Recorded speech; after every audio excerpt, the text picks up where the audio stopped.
تسببت جائحة كورونا في تغيير استراتيجيات العمل بمختلف الشركات العالمية. شركة نيسان اليابانية لم تكن بمنأى عن هذه التغييرات والتحديات، بدءا من تأمين سلامة العاملين وصولا إلى تراجع الطلب على السيارات، ومؤخرا أزمة النقص في أشباه الموصلات التي تؤثر على إنتاج السيارات. كيف واجهت الشركة هذه التغيرات؟ هذا واحد من الأسئلة التي طرحتها على غيوم كارتييه، رئيس ونائب الرئيس الأول للتسويق والمبيعات لدى شركة نيسان، في مقابلة أجريتها معه في وقت سابق. بداية خليني أسألك، كيف استجابت نيسان لأحداث العام الماضي والمخاطر التي قدمتها كوفيد على مدار العام؟ Hello, thank you to invite me. COVID is something that we didn't plan. So nothing was ready to welcome COVID. So we had to be really agile. So what we said in Nissan is people first. So the first thing that we wanted to make sure is that all our employees are safe. So we took some drastic measure. Some of the people has to stay home, but also the way we were operating, we changed drastically. So it was fundamental change, work from home, but also our production, our design, many things. It has been a full transformation, unplanned, so with a lot of agility. لا شك بأنه كان عام صعب، وأنه اضطرت كثير من الشركات أو أذى يمكن إذا بدك كثير من الصناعات والشركات حول العالم، لكن كان أيضا أعطى فرص للتغيير وأيضا الابتكار. فما هي الخطوات التي قامت بها نيسان من أجل التغيير والابتكار وبالتالي الاستدامة والبقاء؟ But it's true, because with the COVID, some people were unable to come working. Some dealers were closed, some plants were closed, so we had to reinvent. So I'll give you some example. The customer didn't go to the dealership anymore. So we had to interact with the customer and giving some services, but digitally. At home. So that's something we changed. To give you another example is when you produce a car, there are some quality check that needs to be done, and some of them has to be done, meaning not with someone in presence. Even some design of new car, new concept has been done remotely. So all of that has changed a lot of things that we had to adapt, but always keeping in mind two things. Number one is the safety of our people, and answering the expectation of the customer, because the customer still were aiming to have some services and to buy some car, hopefully. يعني الجائحة فعليا سوت الملعب، يعني أصبح كل اللاعبين عم يلعبوا على نفس المستوى. إذا كان في حدا سابق الثاني، يمكن أصبح الآن الملعب أكثر عدالة.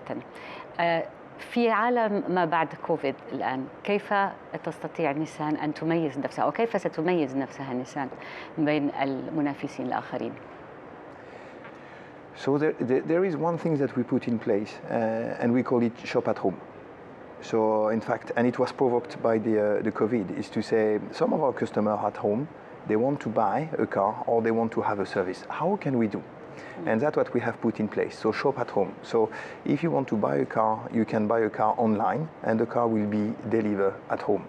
If you have a car you want to maintain, instead to go to the workshop, you can ask for people to pick up your car, maintaining and bring it back. So many services that now you can do from home without having any presence or contact.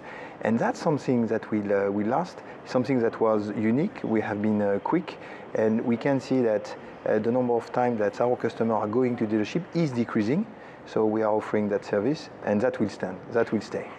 كنت أظن بأن عملية شراء سيارة عملية شخصية جدا، وبتحتاج يعني لللمس والحضور، بحاجة لأنه الشخص فعلا أنه يتواجد مع البضاعة اللي عم يشتريها. But I think it's a good technology, and also we can see it's answering the customer. The customer 10 years ago used to go in between 3 to 4 times before to buy a car to the dealership, to understand, to have the data, etc. Now it's less than 1.5.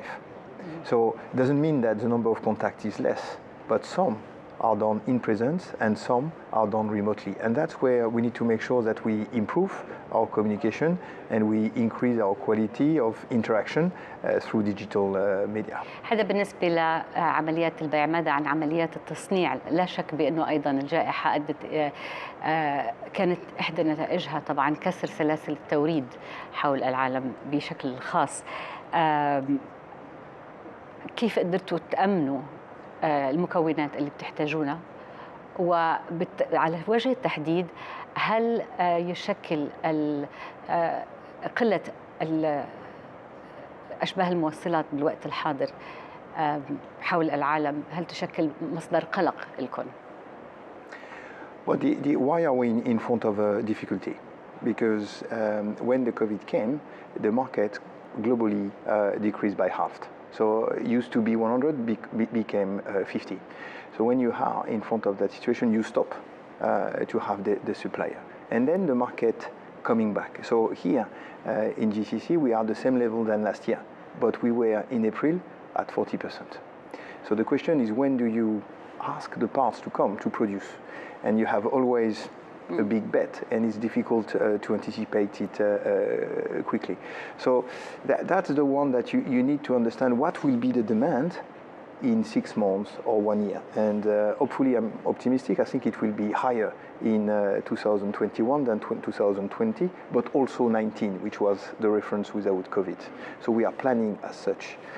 Now, another question is to say, for some part, the semiconductors that you are mentioning, you have other industries that are under booming, like the computer or the phone, etc. So that's where we need to make sure that we establish a good planning, a good forecast, that we call the number of semiconductors that we want to have in the right quantity. Hopefully we are doing that now. So I think in 2020-21 we will be okay. It's another couple of months that we may suffer, but it will be back to normal. لديكم طبعا خطط الآن للتوجه لتصنيع المزيد من السيارات الكهربائية على وجه التحديد. أظن بأنه لديكم الخطط مع قدوم العام 2030 بأنه يصبح كل إنتاجكم الجديد من السيارات الكهربائية. تعتقد مع التعطيل اللي صار بسلاسل التوريد ما زال هذا الهدف ممكن تحقيقه؟ Yes, I think it's possible to reach this goal. Why? Because first, if you look at again from a customer point of view, what the customer is telling, they are extremely satisfied. So when you sell an electric vehicle, the feedback is, we like it. So that's the first thing. So now the question is, what will be the speed? And clearly, this is linked to one point, which is affordability. So how quick the price of the battery will decrease, that the electric vehicle will become on par with the non-electric vehicle in terms of price. When you do that, the kind of rational people, how we call them, they will switch because they prefer the technology of electric vehicle. So that's the question of time. The other one that is absolutely key is to establish the ecosystem. So because you need to have electric vehicles, but you need to be in position to charge it. So that's where we need to make sure that where we want or where we are aiming to have more electric vehicles to be sold, that the infrastructure is in place, that you can charge without any anxiety these vehicles. تعتقد هذا هو اللي مؤخر وصول السيارات الكهربائية إلى المنطقة بشكل أكبر؟ يعني يبدو كأنها شبه معدومة بالوقت الحاضر مع أنه العالم سابق بكتير. But I think the aim is here.